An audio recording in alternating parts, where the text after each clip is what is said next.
오늘 11번째 마감 기자시대 그리고 12번째 완성시대 두 단원을 이제 같이 살펴보려고 합니다. 마감 기자시대는 이제 말이 우리랑 좀 뭐랄까요? 익숙하지 않아요. 어떤 시대냐면 우리 성경으로 보면 뒷부분에 바울 서신 말고 목회 서신 뒷부분에 공동 서신이 나옵니다. 공동 서신이라는 말은 바울이 아닌 모든 사도들이 썼던 서신서를 공동 서신하고요. 그래서 그 부분을 볼 텐데, 그리고 완성시대는 요한계시록 이렇게 생각하시면 됩니다. 완성, 모든 것이 끝나고 성취되는 시대, 그리고 마지막 때 일어날 일에 대한 시대가 완성시대입니다. 그래서 오늘은 이 두 가지 시대를 볼 거고, 짧게 한번 지난주를 잠깐만 기억해 볼게요. 지난주가 옥중시대였거든요. 그래서 4차, 5차 세계전도, 그리고 로마 감옥, 이 부분이 같이 섞여 있습니다. 지난번에 예루살렘으로 들어가면서 소동이 일어나고 체포됐어요. 그래서 사도 바울이 체포됐고, 사도 바울이 로마로 가기 전까지 재판 과정들 하나님께서 그에게 격려하시고 네가 내 증인으로 설 거야, 로마에서 그렇게 말씀하셔서 격려하셨던 첫 부분이, 두 번째는 로마로 가는 배를 탔죠. 이제 이번 주 우리가 사도행전 보게 될, 이번 주와 다음 주 우리 강해에 가고 있잖아요. 그 부분인데, 배로 가면서 파손되어지고, 그래도 불구하고 하나님께서 사도 바울을 붙잡으시고 이제 결국에는 로마로 도착하게 하셨고, 로마에서 하나님의 나라를 강론했던, 결국에는 사도행전은 첫 마지막이 하나님의 나라. 그래서 성경 전체의 주제가 하나님의 나라, 이 부분을 나눴습니다. 그래서 하나님 나라의 핵심 주제는 예수 그리스도 안에서 성취되는 것. 그래서 로마서를 받고, 로마서는 믿음에서 믿음에 이르는 것, 하나님의 의가 나타나는 복음. 그리고 고린도 전후서는 모든 문제와 죄악들은 십자가 복음 안에서 이겨라. 갈라디아서는 할례가 아니라 오직 은혜, 오직 믿음으로 구원받는다. 에베소서 봤을 때는 하나님의 선물인 그 은혜의 복음, 그리고 주님의 몸된 교회, 이거 영적 전투에 대한 거였죠. 빌립보서는 하늘의 시민권자 기뻐하라. 골로새서는 교회의 머리 되신 예수 그리스도, 만물에 충만하신 예수 그리스도 선포했고요. 데살로니가 전후서는 믿음, 소망, 사랑 칭찬했고, 그리고 주님이 도둑같이 임하실 것인데 신랑으로 오신다. 그리고 고린도 그 뒷부분에 디모데 전후서, 제일 중요했던 디모데 후서는 이제 마지막 영적 아들에 대한 유언적 메시지를 남겼고, 내 인생 전부가 전제로 드려졌다. 디도서는 장로와 감독의 자세, 빌레몬은 형제 용서, 공동체에 대한 말씀을 했고, 이제 그렇게 마무리됐고요. 오늘은 이제 마감 기자 시대 볼 텐데, 마감 기자 시대는 이제 히브리서 부분입니다. 오늘은 히브리서 뒷부분이기도 한데, 히브리서는 성경을 보면서 조금씩 볼 거예요. 히브리서 전체가 엄청난 구약 전체를 담고 있어요. 그래서 히브리서 한 권이 구약의 레위기를 다 담고 있고, 구약에 있는 모든 제사, 구약에 있는 핵심 성경들을 다 담고 있는 가장 많은 구약을 인용한 성경이기 때문에 이 부분이 참 깊어요. 그래서 다 볼 수는 없지만 중간중간을 살펴볼 거고요. 히브리서는 비교할 수 없는 대제사장 예수 그리스도에 대한 주제입니다. 비교할 수 없는 대제사장 예수 그리스도, 그리고 인내와 믿음으로 승리하라. 그래서 뒷부분은 인내와 믿음으로 승리할 것을 말하고 있거든요. 그래서 히브리서 보고, 두 번째는 야고보서입니다. 야고보서는 잠시 핵심 주제만 살펴볼 건데, 야고보서는 행함이 있는 믿음이 진짜 믿음이다. 행함이 있는 믿음이 진짜 믿음이다. 한 줄로 요약할 수 있죠. 베드로 전후서는요, 주님의 재림이 가까우니 인내하라. 주님의 재림이 가까우니 인내하라. 요 주제. 네 번째, 유다서가 나옵니다. 유다서는 거짓 교사 이단의 미혹에 경계하라. 거짓 교사 이단의 미혹을 경계하라. 요 뒷부분에 한 번 더 할게요. 그리고 다섯 번째는 요한 1서, 2서, 3서 나누고, 마지막 요한계시록, 이렇게 오늘 한번 살펴보도록 하겠습니다. 자, 히브리서 한번 펼쳐볼게요.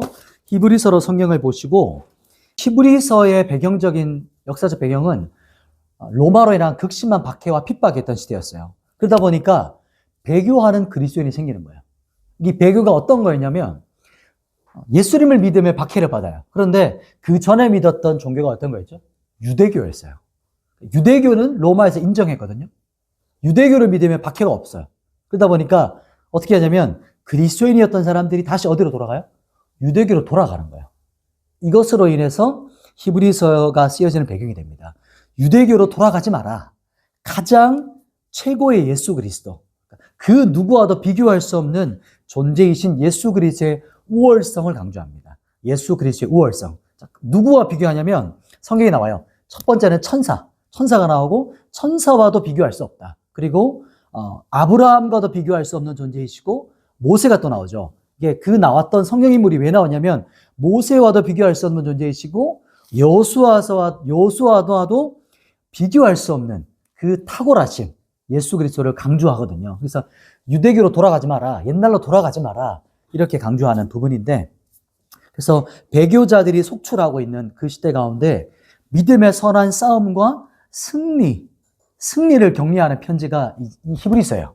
이 배경적인 이유를 생각해 두시면 히브리서를 보면서 구약에 대한 이형들이 계속 나오면서 구약과 비교할 수 없는 분이 예수 그리스도시다. 이 부분을 강조하는 겁니다. 그래서 승리를 강조하는 것이고, 그래서 히브리서는 구약의 레위기라고 볼 수 있어요. 구약의 레위기가 신약의 히브리서다. 그리고 구약의 제사, 그리고 구약 성경에 엄청나게 많은 본문들이 이 히브리서에 인용됩니다. 자, 히브리서를 장별로 잠깐만 한번 나눠드리면, 이 히브리서는 전체가 엄청난 주제가 많기 때문에 다 볼 수는 없지만 오늘 장별로 잠깐 한번 볼게요. 1, 2장. 1, 2장은요, 천사보다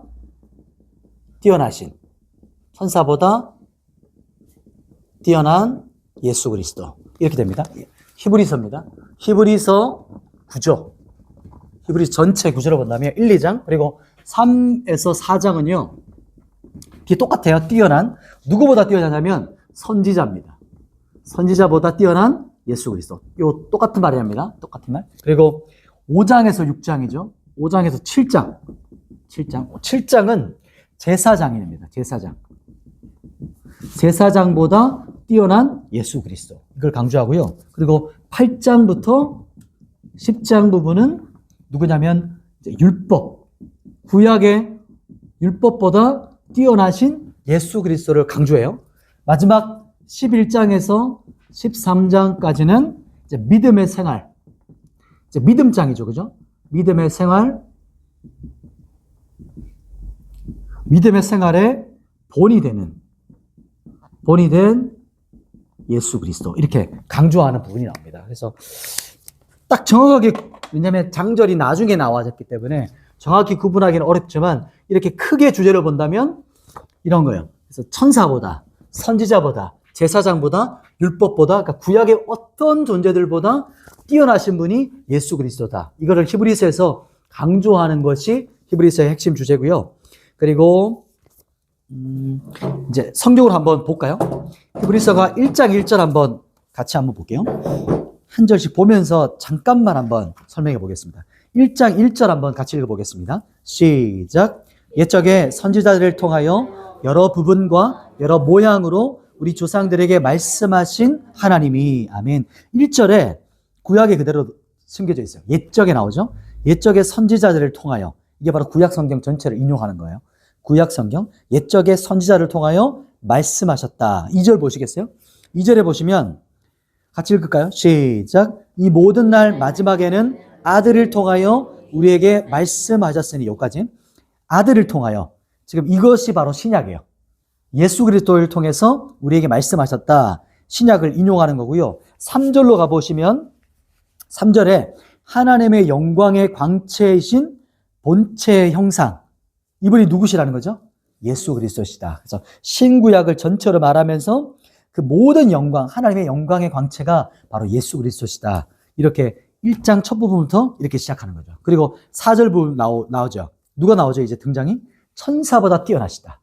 천사보다 훨씬 뛰어나다. 이렇게 나오죠. 그리고 쭉 내려오시면서 2장으로 한번 넘어볼게요. 자, 2장 쭉 가보시면서 10절 가볼까요? 2장 10절. 10절 한번 읽어보겠습니다. 2장 10절. 시작. 그러므로 만물이 그를 위하고 또한 그로 말미암은 이가 많은 아들들을 이끌어 영광에 들어가게 하시는 일에 그들의 구원의 창시자를 고난을 통하여 온전하게 하심이 합당하도다. 아멘. 구원의 창시자 나오죠. 창시자. 이게 구원을 창조하신 분, 구원의 통치자, 구원의 주권자라는 것이죠. 그분이 누구시다? 예수 그리스도시다. 이렇게 강조하는 겁니다. 그리고 2장 이렇게 넘어가고요. 3장 한번 볼게요. 3장. 3장은 이제 누가 나올까요? 3장 1절 보시겠어요? 3장에 예수 그리스도를 누구라고 표현하냐면 대제사장 나오시죠. 1절 한번 같이 읽어볼게요. 시작. 그러므로 함께 하늘의 부르심을 받은 거룩한 형제들아, 우리가 믿는 도리의 사도이시며 대제사장이신 예수를 깊이 생각하라. 아멘. 그래서 구약의 그런 직분이라든지 그런 성경의 인물들이 왜 나오는지 이유가 이제 조금 해석되시죠. 아, 그래서 구약의 인물들을 계속 인용하는구나. 예수 그리스도가 그 어떤 분들보다, 직임보다, 어떤 존재들보다 뛰어나시다. 이것을 말하는 거예요. 이 대제사장이신 예수를 깊이 생각하라. 이것은 너의 눈을 그리스도께 고정해라. 몰입해라. 몰입이라는 책 아시죠? 그 책 중요한 게 아니라 그 몰입이 여기 예수 그리스도를 주목해라. 그 뜻을 말하는 거예요. 그리스도께 고정해라. 이렇게 말하는 거고요. 3장에 그리스도는 하나님의 집의 아들, 아들의 집의 아들, 맡은 자로서의 그분이시다. 이렇게 말하고요. 또 넘어가 볼게요. 4장이 나오는데요. 4장 12절, 이 말씀을 암송하시죠. 그죠? 4장 12절 같이 한번 우리 선포해 볼게요. 12절 시작. 하나님의 말씀은 살아있고 활력이 있어 좌우의 날선 어떤 검보다도 예리하여 혼과 영과 관절과 골수를 찔러 쪼개기까지 하며 또 마음의 생각과 뜻을 판단하나니. 아멘. 하나님의 말씀은 어떻다고 말하죠? 살아있고 활력이 있다. 옛날에 운동력 막 거침이 없는 살아있는 하나님의 말씀, 이 말씀은 영과 혼과 육을 찔러 쪼갠다. 이렇게 말씀하고요. 검은 양쪽에 이제 날카로운 갈아져 있어서 검이야죠. 중국 검이죠. 우리는 도지만. 그래서 모든 것들을 찔러 쪼개는 하나님의 말씀은 검과 같다. 이것을 말하는 부분이 4장 12절 말씀이고요. 조금 더 내려가서 4장 15절 보시겠어요? 14절부터 보는 부분인데 대제사장 또 나오죠. 예수 그리스도가 큰 제사장이시다. 15절 같이 한번 읽어볼게요. 15절 시작. 우리에게 있는 대제사장은 우리의 연약함을 동정하지 못하시리가 아니요 모든 일에 우리와 똑같이 시험을 받으시니로되 죄는 없으시니라. 아멘. 우리의 대제사장은 우리의 연약함을 동정이란 말이 조금은 이 시대 문화 때문에 우리가 오해할 수 있는데 예전 한글 버전에서는 체휼이라고 했어요. 체휼. 이게 더 훨씬 더 와닿죠. 체휼. 몸으로 다 겪으셨던 분. 이게 이해되시죠? 동정은 뭔가 동정 이런 느낌인데 그 원어적 체감으로 볼 때는 이것을 체휼하시는 분이시다. 이것은 그분이 이 땅에 오셔서 다 겪으셨고 그런데 겪으셨지만 딱 뭐라고 말하냐면 죄가 없으신 분이다. 완전하신 분이시다. 제사장이시다. 이렇게 말하는 것이죠.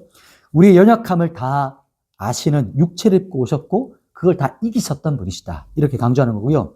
5장으로 넘어와서 5장 부분에 이제 아들이시면서 고난을 통해 5장 8절에 고난 통해 순종함을 배웠다. 그러면 예수 그리스도가 고난을 통해서 고난을 받으셨다면 순종을 배우셨다면 우리는 말할 것도 없겠죠. 우리가 고난 당하는 건 마땅하다. 이것을 이제 반어법적으로 말하는 거예요. 지금 핍박과 고난이 있지만 아들도 고난 받으셨다. 하물며 우리는 말할 것이 무엇이냐. 이렇게 말하면서 내려가고요. 그리고 멜기세덱을 말하면서 그분은 족보도 없고 갑자기 제사장 된 그것을 계보를 멜기세덱, 창세기에 나오는 멜기세덱을 말하면서 말하고요. 그리고 이것이 좀 어렵다라고 말하면서 했던 부분이 5장 14절 부분이에요. 이게 좀 단단한 음식이라는 걸 말하고 있거든요. 그 부분 한번 같이 읽어볼게요. 5장 14절 시작. 단단한 음식은 장성한 자의 것이니 그들은 지각을 사용함으로 연단을 받아 선악을 분별하는 자들이라. 아멘. 이 부분을 풀어서 설명할 수 있는데 너희 단단한 음식 먹을 수 있지? 이렇게 말하는 거예요. 너희 장성한 사람이지. 그리스도인은 장성한 사람으로 자라가야 되는데 장성한 사람의 특징이 뭐냐면 지각을 사용하는 거예요. 느낌이 아니에요. 이게 느낌, 이렇게 말하면 안 되죠. 느낌이 진짜 말하면 안 되죠. 이게 어떤 의미인지 아시겠죠? 장성한 사람은 지각. 우리에게 하나님께서 이성을 주셨어요. 왜냐하면 이성을 사용하라는 거예요. 그리고 직관도 사용하라는 거예요. 같이 주셨어요. 그래서 말씀을 읽을 때 어린아이는 그냥 와닿는 말씀만 생각하지만 계속해서 묵상하는 거예요. 베레아 성도들처럼. 진짜 이 말씀이 어디서 해석되는 거지? 구약을 보고 찾아보고 어떻게 이것을 해석할 수 있을까? 그래서 묵상하면서 지각을 사용하면서 어떻게 하냐면 분별하는 거예요. 분별. 이게 장성한 사람입니다. 이게 장성한 사람의 특징은 단단한 음식, 이제 그냥 우유라든지 정말 물렁물렁한 어린아이들의 유아식은 그냥 먹으면 바로 소화되지만 지각을 사용하는 단단한 음식, 육즙, 이런 어떤 고기 같은 거는 씹어야 되잖아요. 단단하기 때문에. 그렇게 너희가 말씀을 씹어서 먹어야 된다. 그게 장성한 사람 특징이다. 이렇게 히브리서 말씀을 또 말하면서 히브리서가 진짜 그런 말씀이에요. 신약도 그렇고요. 계속해서 묵상하셔야 됩니다. 자, 그리고 또 조금 더 내려가 볼게요. 9장을 알아볼게요. 조금 생략할게요. 9장 부분에서 앞부분을 조금 전체를 핵심적으로 요약해 주는 부분입니다. 9장에서는 이제 레위기가 나와요. 제사법이 나옵니다. 그러면서 지성소가 갑자기 나오거든요. 왜 그런가? 그 부분을 9장 12절 같이 보겠습니다. 9장 12절 같이 읽겠습니다. 시작. 염소와 송아지의 피로 하지 아니하고 오직 자기의 피로 영원한 속죄를 이루사 단번에 성소에 들어가셨느니라. 아멘. 자, 10장 12절 이 부분도 같이 볼게요. 10장 12절 시작. 오직 그리스도는 죄를 위하여 한 영원한 제사를 드리시고 하나님 우편에 앉으사. 아멘. 자, 여기서 집중을 해보셔야 돼요. 지성소 예전에 한번 구약 때 성소를 구분하면서 성소가 있고 지성소 했거든요. 그 성소와 지성소가 여기 나와요. 그렇다면 그 성막, 지성소가 어떻게 성취되었는가 히브리서가 말해요. 보시면 9장 12절에 원래 대속죄일에 염소의 피를 가지고 성소에 들어가거든요. 지성소로. 그러면 그 지성소에 들어갈 때 그 피가 어디서 성취되었냐? 바로 예수 그리스도라는 거예요. 12절 나오죠. 오직 자기 피로 영원한 속죄를 이루셨다. 자, 영원하죠. 또 단번에 이루셨어요. 이 의미를 한번 생각해 보세요. 요걸 한번 딱 붙잡으시고 10장 12절에 오직 그리스도는 죄를 위하여 영원한 제사죠. 한 영원한 제사예요. 한 영원한 제사. 예수 그리스도께서 지성소에 드려지는 모든 제사를 완전하게 성취하셨어요. 그리고 단 한 번에. 그게 어디서 이루어졌을까요? 그게 바로 십자가인 거예요. 십자가. 십자가에서 그분을 이루신 것은 단 한 번에 영원한 제사를 성취하신 거예요. 그분이 대제사장이시기도 하면서 속죄 제물로 피를 흘리시고 그 피가 지성소에 들어가면서 하나님께 부어진 바 되면서 온 인류의 죄를 용서받는 피가 된 거예요. 속죄의 피가 되신 거예요. 이것은 완전한 제사이기 때문에 한 번만 드려주면 되는 거예요. 영원한 제사. 이게 바로 히브리서에 말하는 대속죄일에 있었던 성취를 말하는 겁니다. 지금 이제 딱딱한 음식이죠. 이제 생각해 보셔야 돼요. 앞에 히브리서 8장, 9장, 10장 넘어가면서 이렇게 지성소가 회복되고 완전한 제사, 영원한 제사가 예수 그리스도 안에서 성취했구나. 이렇게 보는 겁니다. 완성됐다는 거예요. 자, 그리고 그렇기 때문에 10장 19절 보십시다. 그렇기 때문에 어떻게 되냐? 19절 같이 읽어볼게요. 시작. 그러므로 형제들아 우리가 예수의 피를 입어 성소에 들어갈 담력을 얻었나니. 아멘. 예수님께서 십자가에 죽으실 때 위로부터 아래로 휘장이 찢어졌죠. 그렇기 때문에 어떻게 되냐면 형제들아 우리가 그렇기 때문에 예수의 피를 붙잡고 담대히 성소, 이 성소 어디죠? 지성소라는 거예요. 이 지성소가 어디죠? 하나님 보좌. 그분 앞에 담대히 나갈 담력을 얻게 됐다. 이걸 말하는 겁니다. 왜냐하면 예수께서 예수의 피를 힘입어서 우리가 아버지께 나아갈 길을 열어줬기 때문에 그 길이 뭐냐면 산 길이고 우리를 향해 열어놓은 생명의 길이다. 이렇게 말하는 것이 10장에서 말하는 겁니다. 이해되기를 축복합니다. 할렐루야. 될 겁니다. 지금 되고 있어요. 소화되고 있는 중이에요. 씹어지고 있는 거예요. 자, 10장 조금 더 가볼게요. 자, 그렇기 때문에 이제 10장에 성도들 향해서 뭐라고 말하냐면 10장 36절부터 39절을 말해요. 자, 여기서부터는 조금 적용으로 변환되어지는 부분입니다. 자, 10장 36절부터 39절 같이 한번 읽어볼게요. 시작. 너희에게 인내가 필요함은 너희가 하나님의 뜻을 행한 후에 다시 잡아당기면 오시리라. 주님 지체하지 아니하시리라. 나의 의인은 믿음으로 말미암아 살리라. 또한 뒤로 물러가면 내 마음이 그를 기뻐하지 아니하리라 하셨느니라. 우리는 뒤로 물러가 멸망할 자가 아니요 오직 영혼을 구원함에 이르는 믿음을 가진 자니라. 아멘. 자, 여기서 보시면 이제 적용으로 넘어가는 거예요. 10장에서 뒤로 물러가지 마. 믿음으로 살아가. 이렇게 강조하며 격려하죠. 예전 번역 부분에서는 우리가 지금 여기는 믿음 39절에 뒤로 물러가 멸망할 자가 아니요 이렇게 말하지만 예전에는 뒤로 물러가 침륜에 빠질 자가 아니요 이렇게 말하거든요. 이게 확 와닿았었어요. 이 말씀. 뒤로 물러가 멸망할 자, 지옥으로 떨어질 자가 아니야. 침륜에 빠질 자가 아니야. 쑥 떨어지는 자가 아니야. 폴링, 완전 떨어지는 자가 아니야. 이렇게 말하는 거죠. 그렇기 때문에 나의 의인들은 뭐로 살아라? 믿음으로 살아라. 그 부분을 말하면서 11장에 이제 뭐가 나오겠죠? 믿음장이 나오는 거야. 그리고 믿음으로 살았던 자들이 누군가를 11장부터 구약부터 쫙 말하는 거죠. 그리고 11장에 구약부터 말하면서 그 믿음의 사람들을 말하면서 11장 뒷부분에 36절 부분부터는 이제 지금 있는 사람들이에요. 조롱과 채찍, 결박, 옥에 갇히고 돌로 치임받고 톱에 켜지고 사도들이 죽었던 모습들을 지금 말하고 있는 거예요. 지금 그리스도인의 핍박의 모습들이 37절 시험당하고 칼로 죽임당하고 양과 염소의 가죽을 입고 유리하고 궁핍과 환난과 학대가 38절에 이 사람들은 세상에 감당치 못할 자들이었다. 이렇게 말하는 거죠. 로마서도 이런 말 나오죠.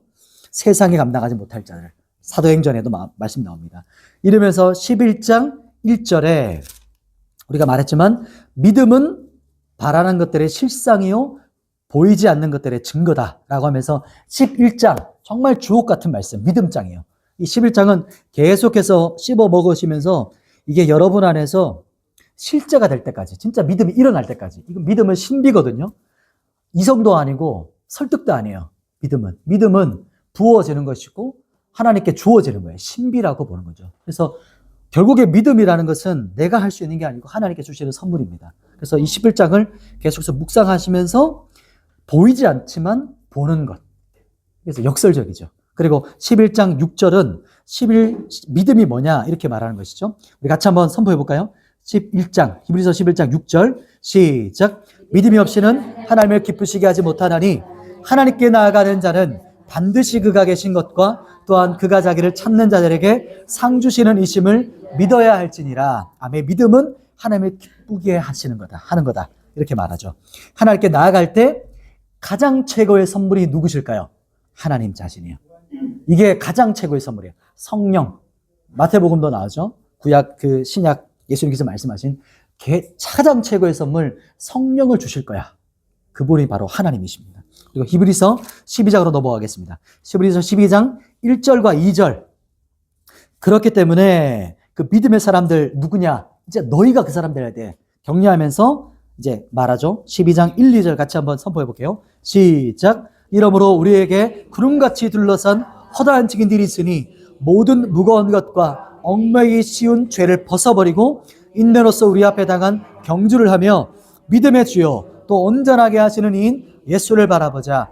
그는 그 앞에 있는 기쁨을 위하여 십자가를 참으사 부끄러움을 개의치 아니하시더니 하나님 보좌 우편에 앉으셨느니라. 아멘.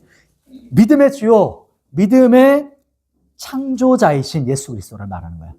믿음을 창조하신 분이에요. 믿음을 설계하신 분이에요. 그러면 믿음을 창조하셨고 설계하신 분 누구가 믿음을 주실까요? 그분이 주시는 거예요.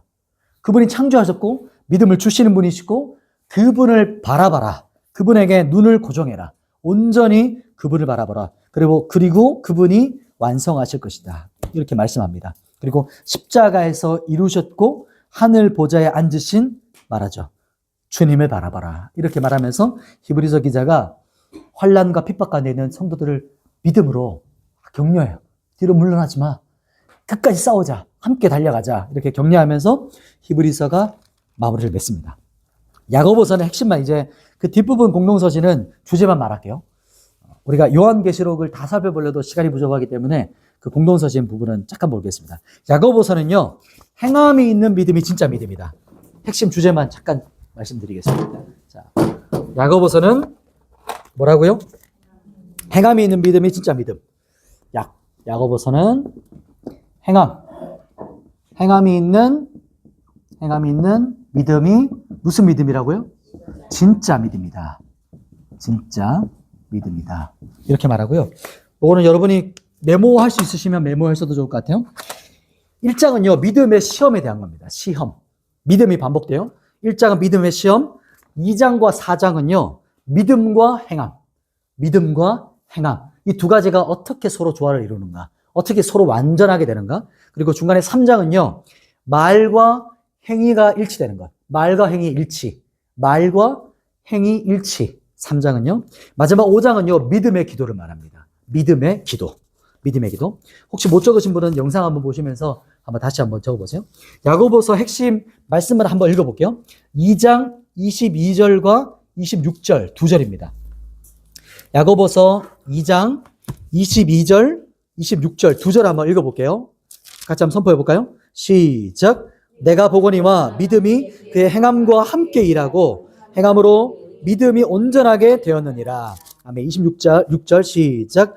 영혼 없는 몸이 죽은 것 같이 행함이 없는 믿음은 죽은 것이니라. 아멘. 여기 이해되시죠? 이 말씀이 바로 야고보서가 말하는 핵심 주제. 핵심은 행함이 있는 믿음, 진짜 믿음. 이걸 말하는 겁니다. 자, 베드로 전후서로 한번 가볼게요. 베드로 전후서는요, 주님의 재림이 가까우니 인내하라. 이렇게 말합니다. 백전후. 조금 다를 수 있지만 한 번에 정리할게요. 저는 주님의 재림을 강조합니다. 재림이 가까우니 어떻게 해라? 인내하라. 인내하라. 승리하라. 이런 거죠. 견뎌내라. 이런 말 하는 겁니다. 이 똑같아요. 지금 히브리서 배경이랑 똑같은 거예요. 이 사항들이. 베드로 전후서도 마찬가지인 거예요. 너무 극심한 받기 때문에 사람들을 격려할 필요가 있었기 때문에 베드로가 사도로서 그들을 격려하면서 주님의 재림이 지금 가까이 왔다. 조금만 더 인내해. 힘내. 인내해. 이겨. 이렇게 말하는 것이고요. 그리고 그분의 나라 앞에 우리가 설 때 영원한 상급을 바라봐. 근데 그 영원한 상급은 뭐냐면 금으로 재단한 거야. 불을 다 이 불과 같은 환란 가운데서도 사라지지 않는 그 믿음. 그것을 말하는 거. 그게 상급이야. 그리고 모든 것들은 다 태워지지만 우리가 그분 앞에 믿음으로 준비한 영원한 상급을 준비해. 이걸 격려하면서 소망의 복음을 전하는 겁니다. 베드로 전후서가요. 그리고 요한 1서 말해볼게요. 요한 1서, 2서, 3서도 마찬가지긴 합니다. 요한 2, 3이죠. 포함돼요. 요한 2, 3, 4는요. 말씀이신 예수 그리스도예요. 말씀이신 예수 그리스도.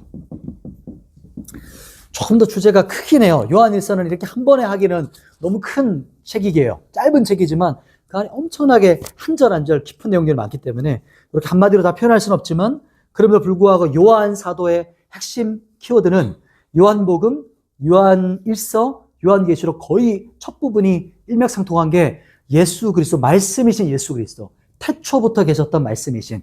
이게 창세기부터 쫙 연결되거든요. 요한 사도가 가지고 있는 특징이기도 합니다. 그래서 요한은요, 그 당시 영지주의적 그 이단들을 타겟으로 해서 그들을 비판하면서 영지주의에 미혹되지 마, 거짓 선지자들이었거든요. 왜냐하면 그 당시 소아시아와 그 땅 가운데 영지주의 개념들이 너무나도 많이 일어나니까 영지주의랑 기독교가 막 혼합되려고 하는 거예요. 어떻게 혼합되냐면 예수님은 영으로 왔다 가신 분이야. 이런 개념이었던 거예요. 이거는 여기까지만 설명하겠습니다. 그래서 예수님은 육신을 입고 오신 하나님의 아들이시다라는 강조하는 거예요. 그렇기 때문에 요한사도가 골로새서도 마찬가지 그분에 강조하지만 예수님은 하나님의 아들이시면서 육신을 입고 오신 분이야 라는 걸 강조하는 부분이 그렇기 때문입니다. 그리고 요한사도는 반모섬에 유배되기 전에 90년에서 95년 요때 쓰여졌다고 봐요. 이 성경을. 요한 1서, 2서, 3서를. 그리고 1장 부분에서는 태초부터 계신 예수 그리스도를 강조하고요. 3장 부분에 예수님께서 이 땅에 오신 목적이 좀 나옵니다. 이 부분이 참 독특해요. 다른 부분에서는, 다른 성경에서 이게 잘 안 나오는데, 요한 1서에 예수님께서 이 땅에 오신 이유가 요한 1서 3장 8절 보시겠어요? 요한 1서 3장 8절. 뭐라고 나오죠? 하나님의 아들이 나타나신 것은 왜 오셨어요? 마귀의 일을 멸하게 하시기 위해서. 사탄을 멸하시기 위해서 이 땅에 오셨다 말해요. 이게 아주 독특한 핵심 키워드입니다. 사탄을 멸하시기 위해서, 사탄의 머리를 박살내기 위해서, 사탄의 인을 멸하기 위해서 이 땅에 오셨다. 그리고 5장으로 가보시면 5장에서는 세상을 이기는 승리를 좀 강조합니다. 믿음이죠. 그게 믿음을 강조하는 거예요. 그래서 요한 1, 2, 3서는 이렇게만 정리하고, 요한 2서는 아까도 말했지만 예수님께서 이 땅에 오신 하나님의 아들이신데 성육신 하셨다. 이게 뭐예요? 육신을 입으셨다는 강조하는 거예요. 자꾸만 이 땅에 오셨다가 잠깐 계셨다 갔다고 말하니까 그게 아니고 육신을 입고 죽임 당하셨다. 하나님의 아들이시다. 그렇기 때문에 적그리스도 영지주의적인 그런 어떤 미혹에 미혹되지 마, 넘어가지 마 이렇게 강조합니다. 요한 2서는 우리가 많이 들으셨을 텐데 요한 2서 3서죠. 3서의 1장 2절에 보면 사랑하는 자여 내 영혼이 잘된 같이 내가 범사에 잘되고 강건하기를 간구하노라 이렇게 축복하는 메시지. 요번에 많이 들어보셨죠? 여기까지만 한번 읽고 넘어갈게요. 유다서는요 예수님의 형제 유다가 썼습니다. 예수님의 형제요, 사도가 아니에요. 그리고 유다서는요 거짓 교사 미혹과 이단에 대한 경고예요. 이 전체가요. 그래서 미혹과 이단에 대한 경고. 독특한 거는 6절 보시면 다른 성경에는 잘 안 나타나거든요.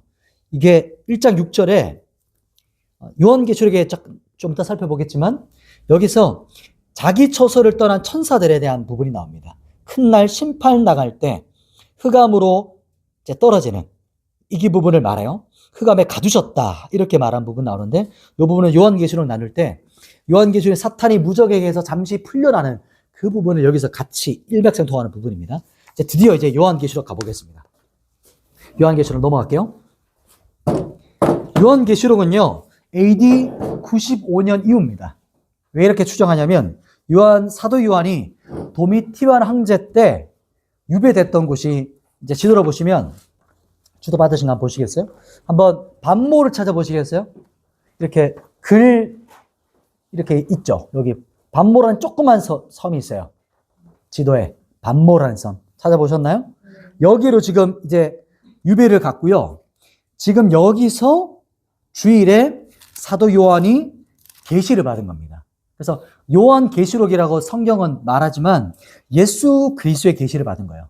예수의 계시록이라는 생각하시면 돼요. 주제는. 그래서 요한 사도가 99세, 약 99세 죽기 직전에 도미티아누스가 죽거든요. 그래서 이 도미티아누스는 도미티안 황제인데 81년에서 96년까지 이제 전 세계 가운데 이제 황제로 활동했습니다. 죽고 나서 이제 이 요한이 풀려나요. 풀려나고 어디로 갔을까요? 에베소라는 곳이 갑니다. 지도 보시면 에베소 찾아보시겠어요? 교회 보이시죠? 교회 에베소. 교회 이제 에베소. 여기 뭐랄까요? 항구 쪽에 있는 에베소라는 곳에 가서 지금 이 요한계시록을 썼다고 보는 겁니다. 마지막 여생을 여기서 보냈다고 보는 거예요. 그리고 이제 요한계시록은 마지막 때 일어날 일들입니다. 마지막 때 일어날 일들. 저는 성경에서 있어서 가장 중요한 책이라고 봐요. 왜냐하면 지금 우리가 이 시대에서 성경 전체가 중요하지만 지금 이 시대에 살아가면서 우리에게 가장 중요한 책이 요한계시록인데, 그런데 또 반드시 뭐가 필요하냐면 정말 신뢰할 수 있는 목회자와 또 책을 근거로 풀어 가셔야 돼요. 그냥 느낌으로 보면 안 돼요. 뭔가 삘이 왔어. 와닿았어. 이건데? 이렇게 하면 절대 안 되는 책이에요. 왜냐하면 사람들이 자꾸 이 시대에도 그렇죠. 뭔가 힐링이 오면 자기 확신을 가져요. 근데 그게 아닙니다. 요한계시록은 정확한 근거를 가지고 또 신뢰할 수 있는 목회자와 함께 풀어가야 되는 성경입니다. 이제 우리가 11시 20분 되면 저한테 사인 한번 주세요. 30분을 하려고 했는데 지금 어떻게 해야 돼? 몇 개를 좀 빼야 될 것 같아요. 자, 넘어가서 제가 지금 강의를 하려고 하는 근거는요. 지금 저는 이제 그 코엔 박사원의 총장이신 김용종 박사님이 계시거든요. 그 들었던 요한계시록 강의와 그리고 이 책이 있어요. 나중에 한번 이 한 권 전체를 지금 하는 거예요. 그리고 이것도 발췌한 거겠죠. 어찌 보면은 정리한 거예요. 그렇기 때문에 엄청나게 많은 내용이 담겨져 있습니다. 그래서 제목은 읽기만 해도 열리는 요한계시록. 한 10번 읽으시면 열려요.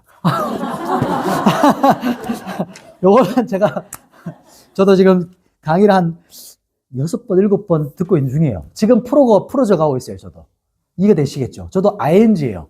여러분도 계속 들으시면서 묵상하시고 성경 보시고 적으시고 보시고 묵상하시고 이렇게 계속 가는 겁니다. 자, 일단 먼저 가볼게요. 요한계시록은 이런 전제가 있어요. 요한계시록은 이 성경은요 편지거든요. 그래서 이 요한계시록은 예배 드릴 때 예배 시간에 처음부터 끝까지 읽어주도록 만들어진 성경이에요. 우리는 지금 성경이지만 편지였어요. 서신이에요. 그러면 서신이 왔으면 서신은 그 당시에 두루마리에 적혔잖아요. 그러면 어떻게 해야 되죠? 앞에서 누가 낭독하는 거예요. 그래서 누가 앞에 그 낭독자가 읽어주는 겁니다. 그게 어디 부분 나오냐면 요한계시록 1장 3절 보시겠어요? 1장 3절에 이렇게 말하죠. 이 예언의 말씀을 읽는 자와 나오죠. 성경 원어에는 읽는 자가 단수입니다. 읽는 자와 듣는 자는 뭘까요? 복수, 맞습니다. 복수예요. 듣는 자들 이런 거요. 적으실 수 있는 분은 복수 이렇게 적으셔야 돼요. 들 이렇게. 그리고 그 가운데 이 예언의 말씀을 그 가운데 기록한 것을 지키는 자는, 그러면 이 지키는 자는 또 뭘까요? 복수라는 거죠. 그렇기 때문에 지금 읽는 한 사람이 있고 듣는 자들 회중이 있고 지키는 모든 사람들을 말하면서 이 사람들은 어떻게 된다? 복이 있다. 행복한 사람들이다. 이렇게 말하는 거예요. 그래서 지금 때가 가깝다. 이렇게 성경이 말하면서 요한계시록이 지금 열려지는 겁니다.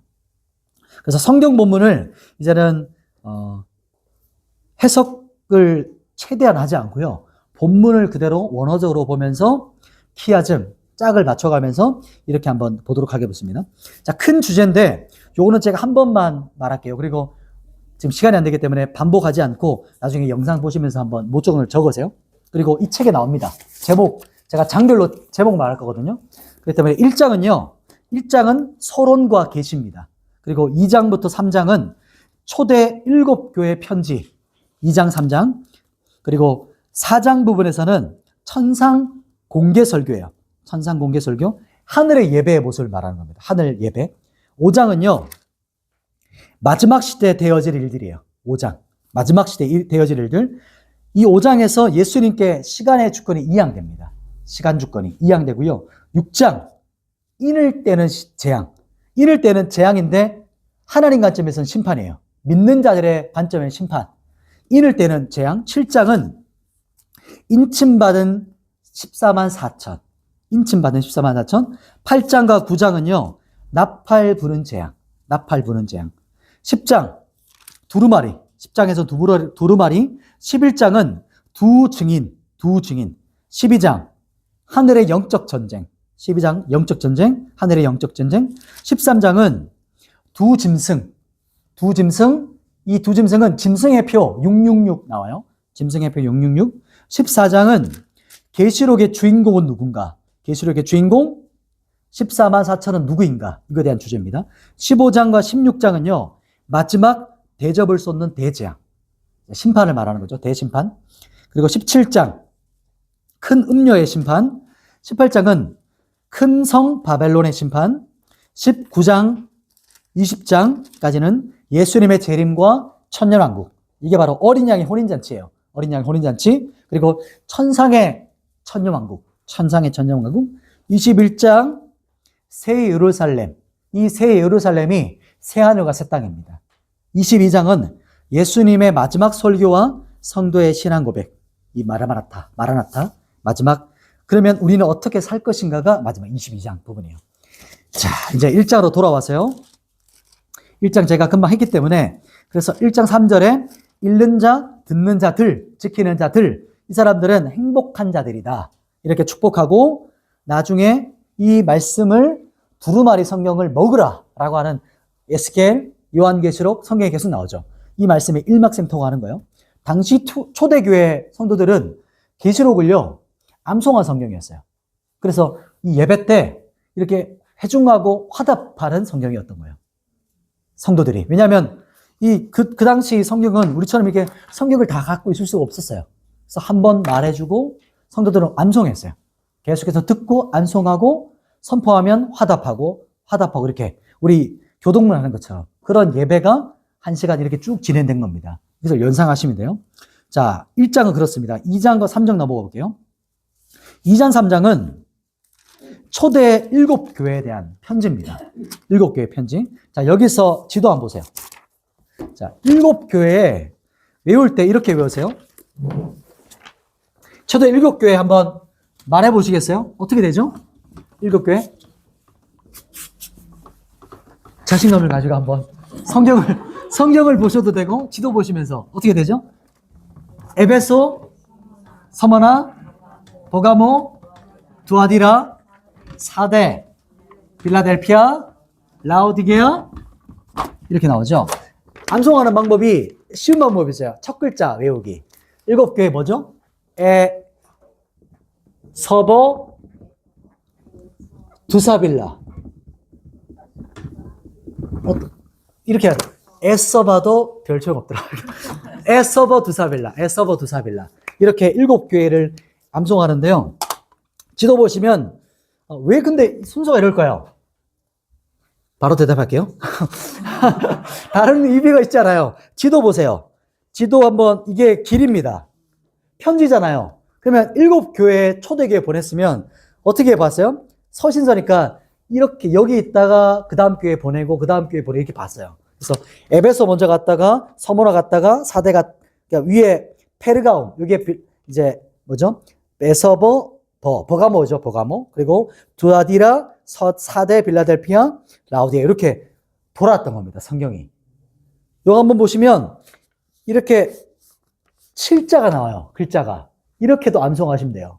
그러니까 지도 볼 때 이렇게 딱 그 연결하면 7자 모양이 나와요. 7자. 그렇게 해서 성경 요렇게 7교회가 7자 7교회잖아요. 그래서 요렇게 지도를 연결했더니 7자 비슷하죠. 그렇게 해서 이렇게 7교회의 편지가 갔구나. 요렇게. 자, 첫 번째 에베소 교회입니다. 에베소 교회는 엄청난 칭찬을 받았어요. 그런데 단 한 가지 뭐죠? 첫사랑을 잃어버렸습니다. 처음 사랑. 이게 더 충격이죠. 처음 사랑이 없는데도 이렇게 엄청난 업적과 헌신과 희생을 할 수 있어요. 이게 더 충격인 거예요. 처음 사랑이 없는데 이런 걸 다 할 수 있는 거예요. 교회가. 지금 나는 어떤가를 돌아보는 거죠. 지금 나는 어떤 지금 모습이지? 다 해요. 그런데 뭐가 없어요? 처음 사랑이 없어요. 이게 바로 에베소 교회의 책망이었습니다. 그런데 뭐라고 해결책을 말하냐면 처음 행위를 회복해라 말해요. 우리는 처음 사랑을 잃어버렸으면 처음 사랑 회복해라 이렇게 말하겠지만 처음 너의 행위를 기억해. 회복해. 이렇게 말씀하시고 아니면 촛대가 옮겨질 거야. 근데 실제 촛대가 옮겨졌어요. 7교회 촛대들이. 이거 우리가 이거를 각성해서 봐야죠. 두 번째 서머나 교회입니다. 서머나는 어떻게 유명하냐면 폴리캅이라는 순교자가 있었습니다. 폴리캅이라는 순교자가 있었던 교회. 그래서 성경에 보면 죽도록 헌신하라 나오죠. 진짜 그렇게 했던 교회예요. 죽음을 통해서 하나님 앞에 충성했던 교회. 그리고 생명의 면류관을 주신다고 했던 교회. 7교회에 또 반복되는 구절이 나오는데요. 7교회마다 계속해서 반복되어지는 마지막 구절 나오죠. 그분을 말할 때 이제 여기서 보면 11절 그리고 22절 쭉 또 계속 나와요. 7절도 있고 11절 나오고 나올 때마다 나오죠. 17절 또 보시면 우리가 22절 볼게요. 22절 마지막 3장 22절 부분 보시면 이렇게 말합니다. 귀 있는 자는 성령의 교회들에게 하시는 말씀을 들을지어다. 귀가 있는 교회? 귀가 있는 자? 다 귀가 있죠. 장애가 있더라도 귀는 다 있잖아요. 이게 어떤 의미냐면 귀가 있는데도 영적인 말씀을 듣지 못하면 아무 쓸데없다는 거예요. 그 귀가 아무 소용없어. 너 귀가 있지. 근데 영적인 말씀을 듣지 못해? 그러면 아무 쓸모가 없는 거예요. 그 귀가. 그렇게 말하면서 교회 말합니다. 세 번째는 보가모 교회 넘어갈게요. 네 번째는 두아디라 교회. 다섯 번째 사대 교회랍니다. 사대. 3장이죠. 사대 교회는 외적으로 정말 유명해요. 사람들에게 엄청 유명하고 유명한 교회인데 실상은 뭐예요? 죽어 있어요. 실체는 없어요. 유명한데 실제는 죽은 교회. 회개해라. 마지막 때 그리고 그럼에도 불구하고 그 교회 안에 남은 자들이 있었어요. 보시면 3장 4절에 그 옷을 더럽히지 아니한 몇 명 있어요. 남은 자가 있어요. 마지막 때 하나님께서 찾으시는 남은 자 사상이 여기 있죠. 여섯 번째 필라델피아. 미국에도 이 도시가 있죠. 나라가 있죠. 필라델피아. 이 교회는 형제 사랑으로 유명한 교회였습니다. 칭찬받았어요. 칭찬만 받았어요. 7번째, 마지막, 라오디게아는 미지근한 교회. 왜냐하면 히아라폴리에서 내려오는 그 온천수랑 이렇게 만나서 내려오는 강이 여기 라오디게아 흘러갔던 물이라고 합니다. 강이라고요. 정말 오묘하죠? 그러면서 이 라오디게아 교회를 향해서 너 차지도 뜨겁지도 않아. 미지근해. 토해버릴 거야. 이렇게 말하면서 가장 우리에게 책망하시는, 우리에게 가장 와닿는 말씀이죠. 예수님께서 열심을 내, 열정을 회복해, 회개하라. 7교회에게 주시는 이 메시지는요, 7교회에 해당되기도 하지만 전 세계 이 시간과 공간을 초월하는 메시지예요. 이렇게 받아들이셔야 됩니다. 세대주의자들은 시대를 나눠서 말하지만 그걸 초월하는 거예요. 그렇게 해석하시면 돼요. 자, 참 넘어가겠습니다. 자, 세 번째는 요한계시록 4장으로 가볼게요. 이 요한계시록 4장은요, 이제 천상을 공개하는 설교예요. 천상을 공개하는 설교. 그러니까 하늘 예배가 여기서 보여져요. 자, 핵심 키워드를 볼 텐데 1절 보시겠어요? 1절에 보시면 2일 후에 내가 보니, 지금 내가 누구죠? 요한사도거든요. 요한사도가 봤어요. 지금 보고 있는데 뭘 보고 있죠? 성경에 하늘의 열린 문이에요. 지금 뭐가 열렸어요? 하늘이 열린 거예요. 그리고 요한사도는 지금 어디를 봐요? 하늘을 보고 있어요. 이 관점을 생각하셔야 돼요. 요한사도는 하늘을 보면서 지금 말하고 있고, 하늘의 문이 열렸고 천상을 보고 있는 겁니다. 관점이 이 땅이 아니에요. 그러니까 이 땅의 시간과 공간의 개념이 아니라 하늘에서 열린 관점이에요. 이 부분을 잘 묵상해 보시면 조금 더 이제 깨닫게 되어지고 풀려질 겁니다. 구체적으로 어떤 걸 봤냐면 하늘의 보좌를 봅니다. 하늘의 보좌가 있는데 말로만 설명할게요. 먼저는 7절 보시겠어요? 7절 같이 읽읍시다. 4장 7절 시작. 그 첫째 생물은 사자 같고 그 둘째 생물은 송아지 같고 그 셋째 생물은 얼굴이 사람 같고 그 넷째 생물은 날아가는 독수리 같은데, 아멘. 사자, 첫 번째 사자가 나와요. 사자는 뭐를 말할까요? 유다의 사자, 왕이에요.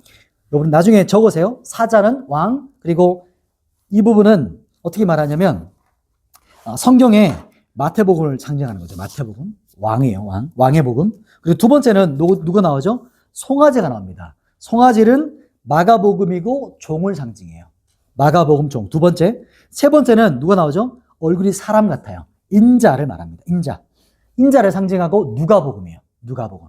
인자, 누가복음. 네 번째 독수리, 누굴까요? 신, 하나님, 신성을 나타내고 성경은 요한복음을 나타내는 겁니다. 그래서 마태, 마가, 누가, 요한이 여기서 보좌를 상징하는 부분이 나오고요. 보좌에 그런데 이제 메노라가 있고요. 메노라가 있는데 이제 막 엄청난 이제 장로들하고 쭉 다 둘러 있는데 보좌의 핵심에 누가 안 계시죠? 지금 안 보이죠? 어린 양 예수 그리스도. 그러면 그 다음에 누가 나올까요? 5장에 그분이 나오는 거예요. 5장 보시면, 자, 5장 부분에서 내가 봄에 보좌에 앉으신 이가 누구예요? 예수 그리스도라는 거예요. 보좌에 앉으신 이가 오른손에 두루마리가 있어요. 자, 안팎으로 써 있습니다. 이 두루마리는 안팎으로, 안쪽과 바깥 다 써져 있어요. 그런데 이 두루마리가 뭐로 돼 있죠? 인으로 봉해져 있어요. 인으로 봉해져 있어요. 그랬더니 4절에 요한이 이 두루마리를 떼야 되는데 뗄 사람이 없어. 그래서 이 요한이 펑펑 웁니다. 통곡합니다. 내가 크게 울었더니, 그랬더니 장로 중 하나가 5절에 울지 마라. 유다 지파 사자 다윗의 뿌리가 이겼으니 그 두루마리와 그 7인을 떼시리로다. 이렇게 선포합니다. 그랬더니 이 인을 이제 누가 떼죠? 이제 예수 그리스도께서 나오시는 겁니다. 자, 이제 여기서 7절에 보시면 그 어린 양이 나와서 보좌에 앉으신 이의 오른손에서 두루마리를 어떻게 하죠? 취하시니라. 이 핵심입니다. 취하시니라. 이게 바로 람바노라고 하는 취하셨다. 여기서 시간의 주권이 이양됩니다. 시간 주권이 이양돼요. 여기서 적어 놓으시면 돼요. 시간 주권이 예수 그리스도께 이양된다는 거예요. 어린 양이신 예수님이 이제 인을 떼시면서 재앙이 시작되는 거예요. 자, 5장에서는 핵심 키워드 시간 주권의 이양. 이렇게 기억하시면 돼요. 시간 주권의 이양. 자, 그러면 자, 지금부터 오늘 여기만 봐도 다 끝날 것 같아요. 인, 나팔, 대접. 요 세 가지거든요. 인과 나팔과 대접을 볼 때 우리의 관점에서 그 전에 여러분 어떤 생각을 가지고 있었는데 일단은 다 내려놓으시고 이렇게 생각해 보세요. 인, 나팔, 대접이 따로따로가 아니에요. 7인, 7나팔, 7대접이거든요. 이 성경은 이 세 가지가 짝을 이뤄요. 7개가 따로가 아니고 인과 나팔과 대접이 같이 한 짝을 이룹니다. 어떻게 짝을 이루냐면 이렇게 생각하시면 좋습니다. 자, 한번 적어볼게요, 이제. 인을 떼죠. 인을 떼요. 인을 떼는데, 인을 뗀다는 것은, 하나, 둘, 셋. 인을 뗀다는 것은 공개한다는 거예요. 뭐라고요? 공개. 열었다. 계시했다. 그죠? 공개라는 거예요. 인이라는 것은요, 인은, 이제 여기서 인은 공개를 말해요. 딱 떠오르실 때, 아, 인을 뗐다? 그러면 공개됐다. 인은 공개된 거예요. 자, 그리고, 그 다음에 인이 있고 나팔이 있죠.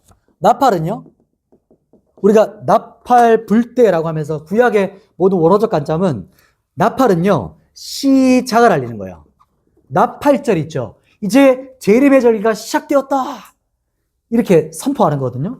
나팔. 그리고 세 번째가 뭐죠? 대접입니다. 대접은 이제 이 모든 것들이 실제 어떻게 돼요? 실행된다. 이렇게 가좀 생각하시면 돼요. 인을 떼면서 공개됐고, 이제, 자, 이게 시작됩니다. 공개했습니다. 그리고 이제 시작합니다. 나팔을 불었어요. 그리고 실제 이 재앙들이 실현되는 거, 실행되는 게 대접이다. 이렇게 짝을 이루는 거예요. 이 말 이해되셨나요? 이제 이해되실 겁니다. 계속 가볼게요. 자, 점점 이해되는 거예요. 제가 볼 때는 그런 것 같아요. 자, 첫 번째, 두 번째, 세 번째, 네 번째, 다섯 번째, 여섯 번째, 일곱 번째. 가볼게요. 자, 이게 인과 나팔과 대접은 짝을 이룬다. 이렇게 기억하셔야 돼요. 그래서 성경은, 요한계시록은 순차적인 게 아니에요. 중간중간에 삽입 구절들이 있는 거예요. 삽입장들이. 이렇게 생각하시면, 어떤가요? 20분이네요. 자, 5분 안에 마무리 해보십시다. 이것도 안 되겠는데. 핵심만 적을게요. 그 내용들은 여러분이 성경에 찾아내시면 돼요. 적으시면 돼요. 자, 첫 번째 이는요, 흰 말입니다. 자, 9절 성경말 말할게요. 6장 1절에 나와요. 6장 가보게요. 6장 1절. 6장 1절에 보면 첫 인 누가 나오죠? 2절에 흰 말이 나옵니다. 흰 말. 둘째 인은요. 4절에 뭐가 나오죠? 붉은 말이 나옵니다. 붉은 말. 붉은 말. 세 번째 인은요. 검은 말. 네 번째 인은요. 청황색 말. 그리고 제가 배우고 또 공부한 데서는 이 색깔들을 가지고 있는 국기를 가진 나라들이 어떤 나라일까요? 아랍의 나라예요. 무슬림을 가지고 있는 나라들. 그래서 그렇게 해석합니다. 여기서는. 이해되시죠? 성경 그렇게 안 나오지만 제가 배웠던 코엔 박사 거기서는 해석해요. 아랍 연합군일 것이다. 라고. 자, 그 다음에 다섯 번째 이는요. 천상의 순교자가 나옵니다. 잘 안 나오네요. 혹시 파란색 뒤에 하나 있으면 저한테 주시겠습니까? 천상의 빨간색 천상의 순교자. 천상의 순교자가 나오고요. 그 다음에 여섯 번째 이는요. 대재앙. 그렇게 볼 수 있습니다. 자, 그리고 나팔은요. 8장과 9장이에요. 지금 6장이잖아요. 6장에다가 7장이 삽입장인 거예요. 그리고 7장에서는 뭐가 나오죠? 7장은 오늘 안 될 것 같은데 7장 부분은 14만 4천, 그러니까 인침을 받은 14만 4천. 그리고 뒤에 14만 4천은 우리가 집착하는데 여기는 이스라엘의 족속입니다. 이스라엘의 수고, 우리 이방인은 그 뒤에 나오는 아무도 능히 셀 수 없는 무리가 우리가 속해 있는 나라예요. 그러니까 이단이 계속 14만 4천만 외치잖아요. 근데 이스라엘의 수예요. 우리랑 관련 없는 사람들이고 이스라엘의 상징일 수도 있고 실제 수일 수 있어요. 14반사청. 우리는 그 뒤에 종려나무를 들고 나오는 허다한 무리, 아무도 셀 수 없는 무리. 그러면 하나님은 이 수를 셀 수 있을까요? 없을까요? 하나님은 셀 수 있어요. 구원은 하나님께 주권에 있다. 이게 7장인 거예요. 자, 그리고 그 다음 8장과 그 뒷부분에 나오는 9장 부분이 나팔이에요. 나팔 대제야. 이해되시죠? 그래서 8, 9장 부분이 나팔이 인을 뗐잖아요. 공개됐어요. 자, 8장 9장에서 자, 시작합니다. 나팔을 불었어요. 이제 이게 6장이죠. 그리고 대접은 15장, 16장 이렇게 중간중간에 삽입장이 있고 이렇게 짝을 이루면서 대재앙이지만 하나님 관점에서는 심판이 이루어지고 있다는 거예요. 아까 파란색 저 주셨나요? 빨간색 할게요. 네, 중요합니다. 자, 그리고 나팔은요. 나팔은 이제 어디에 부냐면 첫 번째 나팔은 땅입니다. 1. 이제 안 적을게요. 땅에 불고요. 땅은 피 섞인 우박이 떨어지고 땅의 3분의 2 타버리고 수목의 3분의 2 타버리는 재앙이 일어나고 그리고 대접은요. 대접도 어디에 떨어질까요? 땅에 떨어집니다. 16장, 15장 보시겠어요? 자, 먼저는 8장에 보시면 첫 번째 나팔 어디 나오죠? 첫째 천사가 어디에 쏟았어요? 땅에 3분의 1 나오시죠. 그리고 15장, 16장, 15장 보시겠어요? 15장의 대접도 어디에 쏟아지죠? 16장이네요. 16장의 2절. 땅에 쏟음에. 보이시죠? 땅에 쏟아지기. 이 짝이 같이 가는 거예요. 이렇게 해석되어집니다. 이렇게 여러분들 성경 보시면서 이렇게 짝을 찾아가는 거예요. 자, 그리고 두 번째 나팔에서는 어디에 쏟아질까요? 바다입니다. 자, 여기 바다다. 그렇다면 이 바다는 또 대접을 어디에 쏟아질까요? 당연히 바다겠죠. 성경 구절 한번 찾아보세요. 15장, 16장 부분에 바다에 쏟아지면서 이제 여기서 바다의 모든 생물들이 죽게 되어지고 물도 사라지는 그런 일들이 일어납니다. 그리고 대접은요. 첫 번째 대접은 땅에 떨어지고 마지막 재앙이고 짐승의 표를 받은 자들이 악하고 독한 종기를 받게 되어지고 믿는 자들은 여기서 포함되지 않고 하나님께 보호를 받아요. 이렇게 출애굽기랑 좀 비슷하죠. 이렇게 짝을 이룹니다. 세 번째 인이 떼어지고 이때 검은 말. 한번 아랍 국가들의 국기를 생각해 보세요. 검은색 들어가고 청황색 들어가고 흰색 이렇게 다 섞여 있죠. 그죠? 그리고 세 번째 나팔에서는 어디에 쏟아질까요? 물근원입니다. 물근원에 쏟아지면서 큰 별이 강에 떨어지면서 물샘에 들어가요. 물샘. 그리고 대접은 또 어딜까요? 대접도 마찬가지로 물근원입니다. 이렇게 찾아가시면 이렇게 해석이 쉬워요. 여기서 일어나는 일이 이 뒷부분에 같이 있는 거구나. 이렇게 생각하시면 돼요. 물근원에 똑같이 대접이 쏟아지는 겁니다. 그리고 자, 네 번째 인이 열릴 때, 그 다음에 네 번째 나팔 불 때, 어디에 쏟아질까요? 천체는 해, 달, 별을 말하죠. 하늘의 우주에 쏟아지는 겁니다. 천체, 하늘과. 해, 달, 별이 3분의 1이 타격을 받고, 이제 이때부터 어두워지게 되는, 일어나요. 그리고 여기도 대접도 천체입니다. 그러니까 해죠. 해, 달, 별 부분.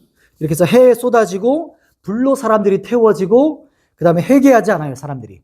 오히려 하나님의 이름을 비방하는 이런 일들이 일어납니다. 다섯 번째, 천상의 순교자들에 대한 부분이 나오는데, 여기서는 천상을 보여주면서 하늘의 관점인 거예요. 그리고 핏값을 호소해요, 순교자들이. 언제까지 우리의 피를 주님 이것을 갚아주시겠습니까? 이렇게 호소하면서 너희 아직 순교의 수가 차지 않았다. 이렇게 말씀하시면서 아직 재앙이 좀 남은 거죠. 마지막 환란이 아직은. 3년 6개월의 환란이 일어납니다. 대환란이. 그리고 순교하기까지 아직 남았다. 이렇게 하시고 다섯 번째 나팔은 무적행입니다. 무적행의 열쇠입니다. 무적행. 여기서 해석이 들어가요. 해석이 어디냐면 여기서 다섯 번째 나팔쯤에 무적행이 열리면서 이때 땅에 떨어졌던 별, 무적행이 열쇠를 받아서 땅의 건설을 회복할 거다. 그리고 여기서 성경 한번 볼까요? 16장, 8장, 9장 한번 볼까요?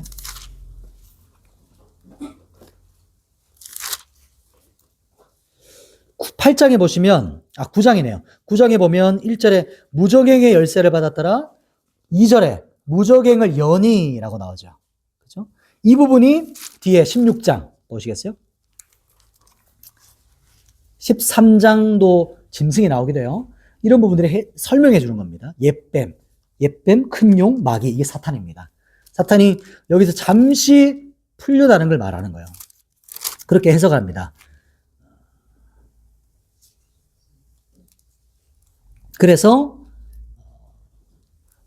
16장 10절이죠. 다섯 번째 선사가 대접을 짐승의 왕자에 쏟으니 쭉 나오죠. 그리고 11절에 하늘의 하나님을 비방하고 그들의 행위를 행하지 아니하더라 이렇게 말하고 이 부분을 연결해서 13장, 14장, 12장이네요. 12장, 13장, 14장 나오면서 이 용이 짐승의 권세를 주고 이렇게 쭉 풀어가는 부분들이 나와요.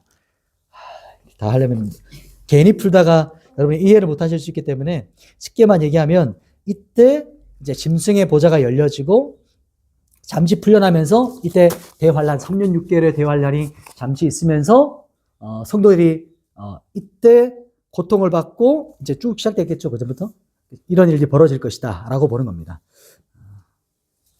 좀 더 자세히 풀어야 되기 때문에 여기까지만 할게요. 아무튼 나팔, 다섯 번째 나팔. 이때는 무적행의 열쇠가 열려지는 부분. 그리고 다섯 번째 대접은 또 어디일까요? 짐승의 보좌입니다. 우리 금방 읽었죠? 짐승의 보좌. 이렇게 쏟아지게 되고요. 짐승의 왕자라고 볼 수 있어요. 그리고 고통스러워해서 너무 고통스러워서 막 혀를 깨무는데 죽지 못해요. 그리고 그럼에도 불구하고 회개하지 않는다. 이게 다섯 번째고, 여섯 번째 이니 대재앙이 열리면서 큰 지진이 발생합니다. 큰 지진, 전쟁. 이때부터 멸망이 시작돼요. 거의 끝이 왔어요. 그리고 여섯 번째 나팔 부분에서는 유프라데강이죠. 유프라데강에 네 천사가 등장합니다. 결박되어 있었던 그 천사가 나오면서 3분의 1의 사람들을 죽이고 불연기 유황 3분의 1이 죽고 그러나 회개하지 않고 우상 숭배하고 있습니다. 여섯 번째 대접에서도 어디가 나올까요? 유프라테 강이 나옵니다. 라자가 맞군요. 유프라테 강. 보이시죠? 같이 가요. 이 일들이. 유프라테 강이 열리면서 이때 귀신의 영, 용, 짐승, 거짓 선지자들. 이게 바로 아마겟돈 전쟁인데, 아마겟돈은 무깃도라는 곳에서 일어나는 전쟁을 아마겟돈 이렇게 말하는 거예요. 무깃도. 이렇게 여기서 아마겟돈이거든요.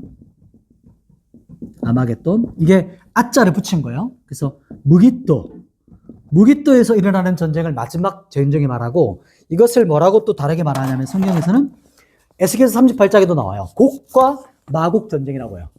곡과 마곡 전쟁. 이게 실제 지금 무깃도라는 지역이 있죠. 그래서 마지막 대전쟁은 여기에 다 몰려와서 마지막 전쟁이 일어날 것이다. 이렇게 성경이 말합니다. 그래서 마지막 일곱 대접. 여기가 생략됐어요. 안 나와요. 왜 그럴까요? 여기서 모두가 다 이루어집니다. 일곱 대접이 쏟아질 때 어떻게 되냐면 큰 지진, 그리고 번개와 음성, 내성, 하나님께서 이때 어떻게 할까요? 이제는 모든 온 우주를 멸하시는 거예요. 우주가 사라지는 겁니다.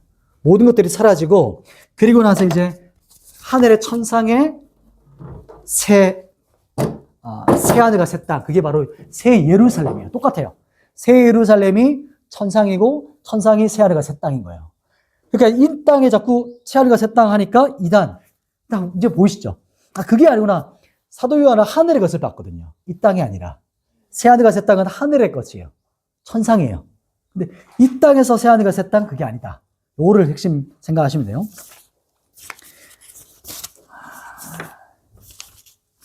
아까 14만 4천 한번 설명해 드렸으니까 요 정도만 하면 될 것 같아요. 근데 요즘 대부분 무천년대라든지 어떻게 설명하냐면 14만 4천을 구약의 12장로 그리고 신약의 12사도 곱하기 12 곱하기 1000 완전수 해서 14만 4천이다.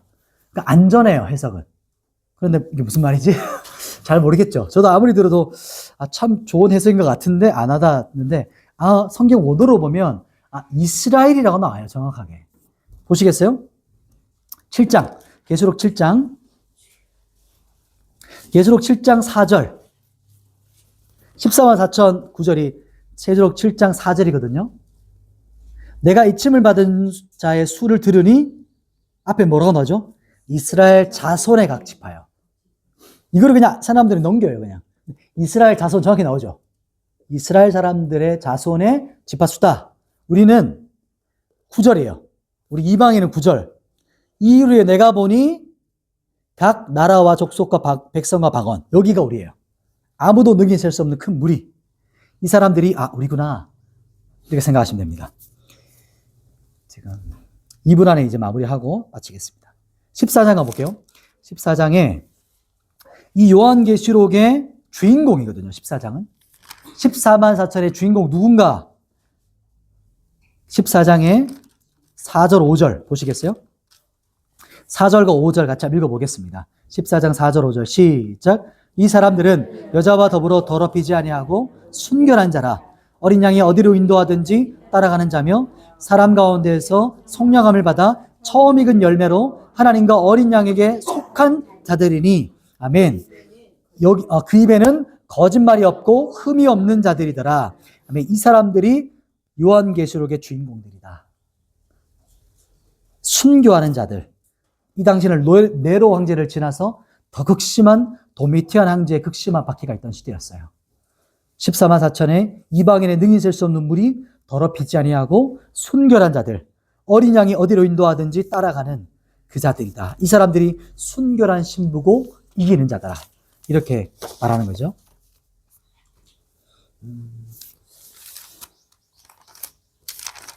그 다음은 어떤 풀 때가 있을 겁니다. 자, 22장 넘어갈게요. 마지막 장 결론으로 가겠습니다.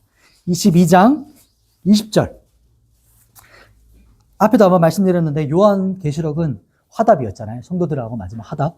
22장에 마지막 예수님의 유언적 설교예요. 마지막 예수님께서 새 대지를 가지고 설교하시는데 핵심 메시지가 똑같이 3번 나와요. 뭐냐면 보라 내가 속히 오리라. 7절 22장 7절에도 내가 속히 오리라. 12절에도 내가 속히 오리라. 찾으셨나요? 보라 내가 속히 오리라. 마지막 20절에도 뭐라고 말씀하셨죠? 내가 진실로 속히 오리라. 보이시죠? 3번 유언적 메시지를 하시고 그리고 이 화답의 20장 20절에 제가 그러면 요 내가 속히 오리라 이렇게 하시면 여러분이 화답하면서 뭐라고 대답하는 걸까요? 아멘 주 예수여 오시옵소서 이렇게 화답하는 겁니다. 이해되시죠? 제가 선포하면 여러분 한번 화답해 보십시오. 내가 진실로 속히 오리라. 아멘 주 예수여 오시옵소서. 아멘 하고 21절은 뭐예요? 축도입니다. 이렇게 예배가 마치는 거예요. 이해되셨죠? 이렇게 화답하면서 예배가 마쳐지는 것이죠. 그리고 21절에 주 예수의 은혜가 모든 자들에게 있을지어다. 그리고 아멘, 아멘 하고 요한계시록 마지막 때 계셨던 성도들이 예배를 마치고 이제 마무리하는 것이죠. 말씀을 정리하겠습니다. 우리 강의를 정리할게요. 11번째 시대, 마감 시대, 12번째 시대, 완성 시대를 우리가 쭉 봤습니다. 요걸 한번 대환란이 또 헷갈리실 수 있으니까 대환란은 7년이 아니고 3년 6개월인데요. 그 시기를 어떻게 또 보냐면 밑에 한번 볼게요. 여러 또 유튜브 이런 데도 많이 보시다 보면 헷갈리실 수 있으니까 구약과 신약이 이렇게 가요. 구약 같습니다. 쭉 가다 보면 예수님의 십자가의 사건이 있어요. 십자가. 천상과 지옥 모든 것에 십자가의 능력이 다 발치되는 거예요. 그리고 와서 이제 신약 시대가 열려져요. 그리고 이제 구원의 시대가 열려지는데 이제 이방인의 구원이 어느 때가 되면 이때 이방인의 구원이 여기는 이제 유대인이라고 보는 거예요. 유대인. 그리고 이방인이에요. 이방인의 수가 점점 증폭되어져요. 그리고 어느 시점이 되면 유대인들도 그 수가 증폭됩니다. 왜냐하면 로마서도 그렇고 유대인이 돌아오는 횟수가 막 회복돼요. 그 어느 지점이에요. 정확하진 않아요. 어느 지점에 이제 이방인의 수는 워낙 많이 찼기 때문에 만나는 지점, 그 어떤 지점에 이제 대환란이 시작되는 겁니다. 이 부분이 주님 재림하시는 마지막 새천년이죠. 새하늘과 새 땅. 이 어떤 재림의 때에 지금 우리는 요 지점을 살고 있는 거예요. 지금 현재. 요 기간이 3년 6개월. 이렇게 말하고 있는 겁니다. 집단적인 유대인의 구원이 일어날 것이고 증폭될 것이고 유대인이, 그리고 이방인의 수는 이제 차기 찬 거예요. 딱 차요. 그러면 더 이상 이방인의 수가 돌아오지 않은 어떤 그 지점이 됐을 때 이제 환란이 시작될 것이다. 이렇게 보는 겁니다. 이게 네. 그렇죠. 그리고 모두가 다 알 수 있게 임해요. 그런데 무천년설이라든지 지금 보는 신학기에서는 지금 이미 다 이제 지금 이 시대가 그런 시대다 이렇게 말을 하거든요. 왜냐하면 다 그렇게 보이니까. 그러나 훨씬 더 우리가 살펴봤지만 확실히 다 알 수 있게 재앙이 시작된다 이렇게 볼 수가 있는 거죠. 순교 또 여러 가지 우리는 다 받아들여요. 그것도 받아들이고, 그리고 휴거에 관련된 게 많거든요. 휴거를 환란 중 휴거냐, 환란 전 휴거냐, 환란 후 휴거나 다 괜찮아요. 헷갈리지 않으셔도 돼요. 복잡하게 생각하면 난 맞고 너 틀려 이게 다 하지 마세요. 이게 다 신학이거든요. 신학 때문에 자꾸 갈라지는데, 환란 전 휴거 정말 좋겠죠. 환란 전 휴거하면 환란 없이. 환란 중 휴거도 있다. 그리고 환란 후 휴거는 환란을 다 거쳐야 공중 재림에서 다 혼인잔치에 참여할 것이다. 이런 관점인 거예요. 다 허락하는 겁니다. 우리 기독교에서는 이 세 가지의 관점들을 다 허락한다기보다 다 받아들여요. 인정해요. 그렇기 때문에 이것만 맞다리 생각 안 하시면 돼요. 여기까지. 네, 더 하면 더 길어지니까 마무리하겠습니다. 자, 11번째 시대, 이제 12번째 시대 봤는데요. 히브리서는 비교할 수 없는 이게 제사장 예수 그리스도. 행함에 있는 믿음 야고보서. 그죠?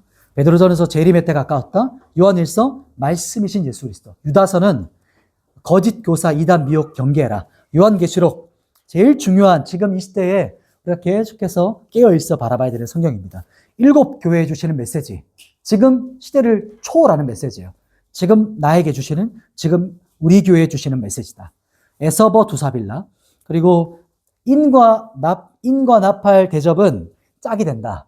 이 세 가지가 같이 이루어지는데, 인은 뗀다, 공개했다. 그리고 나팔 시작합니다. 그리고 대접, 쏟아내는 실제가 실행되는 거예요. 이것을 성경은 같이 봐야 되는 겁니다. 그래서 따로가 아니고 이것은 천상에서 이루어지는 관점을 봤기 때문에 이것이 함께 이루어지는 마지막 3년 대환란, 3년 6개월 대환란, 이때 일어날 것이고, 그리고 우리가 인침을 받은 14만 4천 7장 봤죠? 이스라엘 구원을 받은 자의 숫자고, 이방인은 아무도 능히 셀 수 없는 무리에 속한다. 그리고 주인공은 14만 4천 누군가 이방인, 이 셀 수 없는 무리들은 더럽히지 아니하고 순결한 자들, 어린 양을 따라가는 자. 예수님께서 재림하시는 그 천년왕국은 어린 양 신부로서 빛나고 깨끗한 세마포 옷을 입은 자들, 거룩하고 순결한 자들을 말해요. 예수님께서 마지막 설교, 이제 설교하시고 새 메시지, 똑같은 메시지 핵심 말씀하시고 우리가 화답하면서 성경이 끝나요. 성경은 모든 처음부터 끝까지 선포되어지고 성도들이 그 말씀에 아멘, 아멘 화답하면서 성경의 신앙 고백으로 성경이 마무리되어지고 축도로 끝을 맺습니다. 이렇게 성경이 마무리되었습니다. 제가 기도하고 마치겠습니다. 하나님 아버지, 이제 성경 간통 이야기를 끝내고 이제 우리가 믿음으로 아멘, 우리의 삶에 아멘 이루어질 것을 믿습니다. 이 땅에 하나님의 나라가 이루어졌음을 선포하고 성취될 것을 믿습니다 라고 선포했는데, 하나님 우리의 삶에 계속해서 거룩한 신부처럼 이기는 자로, 마지막 때 깨어있는 자로 살아가도록 온 성도들 우리 한 분 한 분 우리를 붙잡아 주시고, 영상을 통해 말씀 앞에서는 우리 한 사람 한 사람을 주님 붙잡아 주시옵소서. 예수님의 이름으로 기도드립니다. 아멘. 네, 수고하셨습니다.